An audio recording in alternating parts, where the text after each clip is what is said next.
true. Nervous. Very, very dreadfully nervous. I had been and am. But why will you say that I am mad? The disease had sharpened my senses, not destroyed, not dulled them. Above all was the sense of hearing, acute. Object there was none. Passion there was none. I think it was his eye. One of his eyes resembled that of a vulture, a pale blue eye with a film over it. Whenever it fell upon me, my blood ran cold. So by degrees, very gradually, I made up my mind to take the life of the old man and thus to rid myself of the eye forever. Now, if you still think me mad, you will think so no longer when I describe the wise precautions I took for the concealment of the body. First, I dismembered the corpse. I cut off the head, and then the arms and the legs. I then took up 3 planks from the flooring of the chamber, and I deposited all beneath the floor. I then replaced the boards so cleverly, so cunningly, that no human eye could have detected anything wrong.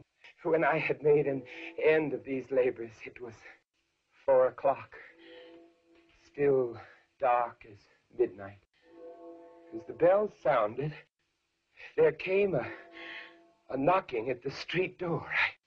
I went down to open it with a light heart, for what had I now to fear? There entered 3 men who introduced themselves with perfect suavity as officers of the police. I smiled. For what had I to fear? I bade the gentleman welcome. The shriek, I said, was my own in a dream. The old man I mentioned was absent in the country. I took my visitors all over the house, and I bade them search and search well. I led them at length to his chamber. But ere long, I felt myself getting pale, and I wished them gone. My head ached, and I fancied a ringing in my ears, but still they sat and they chatted.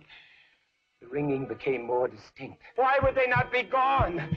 I paced the floor to and fro with heavy strides, but the noise steadily increased. What could I do?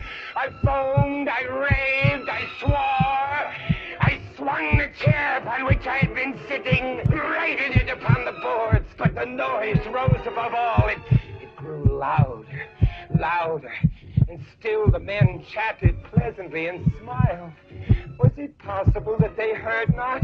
No, they heard. They suspected. They knew. They were making a mockery of my horror.